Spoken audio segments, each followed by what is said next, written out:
السلام عليكم ورحمة الله وبركاته. أهلا وسهلا بكم حبايب قلبي في قناتي وقناتكم روتينات بيوت منورة. ازيكم عاملين ايه؟ يا رب الجميع يكون بخير ان شاء الله. مستمرين في السلسلة بتاعتنا بتاعت الأحاديث الصغيرة البسيطة اللي بنتعلم فيها مع بعض وبنعلم ولادنا كلام الرسول صلى الله عليه وسلم، وبنشرح الحديث بالراحة كده وبنكرره 3 مرات مع مراجعة للأحاديث القديمة علشان ما ننساهاش. كل يوم كده تمسكي ابنك تديله الحديث، تديله او تديلها لو بنت الحديث الجديد، وتراجعي معاها ايه الاحاديث القديمه. تمام. هنبتدي مع بعض كده نقول الحديث بتاع النهارده. بما ان النهارده الجمعه فجبت لكم حديث عن يوم الجمعه وفضل يوم الجمعه.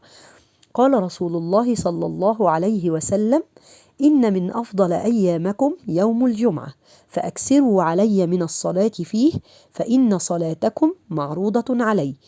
تاني: إن من أفضل أيامكم يوم الجمعة، فأكثروا علي من الصلاة فيه، فإن صلاتكم معروضة علي.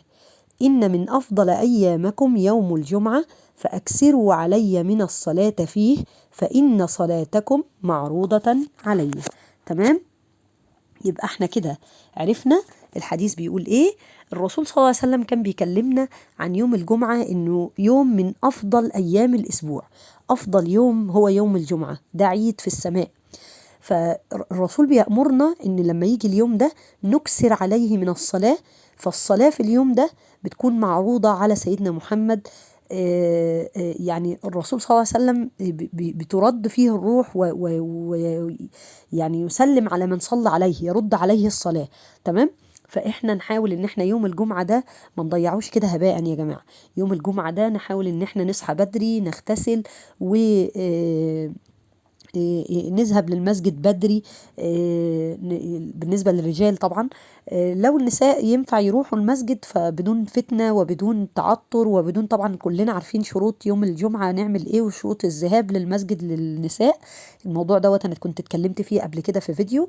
فعايزين كده ان احنا ايه نرجع تاني نصلي على النبي كتير قوي يوم الجمعة. الصلاة على النبي ليها فضل كبير جدا جدا. طبعا برضو عملت فيديو عن فضل الصلاة على النبي، برضو لو حابين ترجعوا له ارجعوا له على القناة.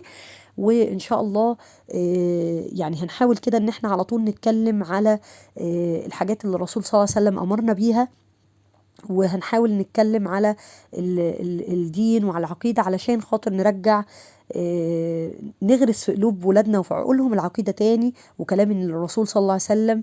ونحاول ان احنا نطيعه في اوامره ونتجنب نواهيه علشان ربنا يكفينا شر الغلاء والوباء والحاجات الكتيرة اللي عمالة تحصل لنا ولولادنا اليومين دول. وربنا يكفينا شر الفتن جميعا يا رب. ما تنسيش بقى تعملي لايك على الفيديو وتشيريه لاصحابك وحبايبك. لو مش مشتركة في القناة يا ريت تشتركي فيها، هتنوريني وتشرفيني على راسي من فوق. هتستفادي جدا ان شاء الله. وسمعي لولادك الحديث علشان هم كمان يستفادوا. ربنا يجعلني واياكم من اهل الفردوس الاعلى يا رب العالمين. اللهم استخدمنا ولا تستبدلنا. اللهم اهدنا واهد بنا واجعلنا سببا لمن اهتدى.